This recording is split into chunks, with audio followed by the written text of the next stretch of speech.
మే 13 నాడు మాకు ఓటేయండి, 10-12 ఎంపీలు ఇవ్వండి, 6 నెలల్లో తిరిగి కేసీఆర్ 6 నెలల్లో తిరిగి రాష్ట్ర రాజకీయాన్ని శాసించే పరిస్థితి వస్తుంది.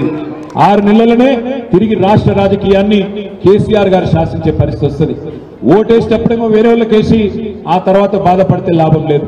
ఇవాళ ఇక్కడ ఉన్న అభ్యర్థులను కూడా మీరు ఆలోచన చేయాలి. మల్కాజ్గిరిలో ఇవాళ కాంగ్రెస్ అభ్యర్థి, ఆమె పాప మీ ఊరు కాదు, తాండూరు.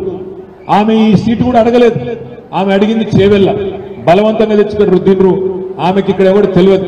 నా జాన్ నా పహచాన్ ఆగే హమారే బన్నే మెహమాన్.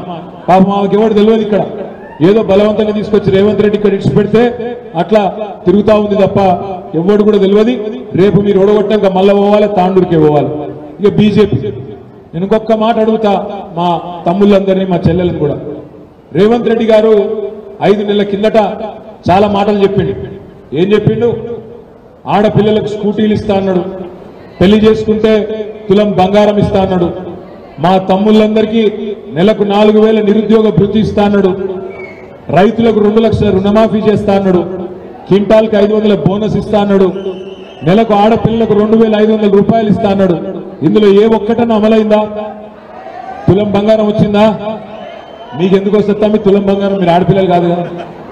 తులం బంగారం రాలే, నెలకు 2,500 రాలే, ముసలులకు 4,000 పడలేదు, ఆడపిల్లలకు స్కూటీలు రాలేదు, రైతుకు రుణమాఫీ జరగలేదు. 5 నెలల నుంచి ఏం చేస్తున్నాయా రేవంత్ రెడ్డి అంటే చిల్లర మాటలు, కుద్దర పనులు, నోటికి వచ్చినట్టు